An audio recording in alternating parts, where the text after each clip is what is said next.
Hi అండి, నా పేరు రేష్మ. ఈరోజు మా బుడ్డోడు స్కూల్ నుంచి రాంగులోనే పిజ్జా తిందాం మమ్మీ, బయటకు వెళ్దామని చెప్పాడు.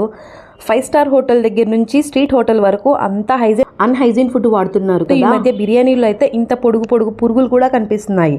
అందుకే నేనైతే ఇంట్లోనే ప్రిపేర్ చేసుకుని తిందామమ్మా చెప్పాను. వాడిని అడిగాను ఏ పిజ్జా కావాలి అని. కార్న్ అండ్ ఎక్స్ట్రా చీజ్ అన్నాడు. నాకు తెలిసి అందరి ఇళ్లలో ఇదైతే అవైలబుల్లో ఉంటుంది కదా. ఇంకా ఇక్కడ నేను రీప్లేస్లో అయితే మైదాకి బదులు వీట్ ఫ్లోర్ వాడాను. ఇంకా పిజ్జా సీజనింగ్ ప్లేస్లో టొమాటో సాస్ యూస్ చేశాను అన్నమాట. ఇంకా ఎలాగో స్వీట్ కార్న్ అయితే బాయిల్ చేసి ఉంచుకుంటాను నేను. ఇంకా ఎక్స్ట్రా చీజ్ అయితే యాడ్ చేశాను. చాలా అంటే చాలా టేస్టీగా ఉందండి.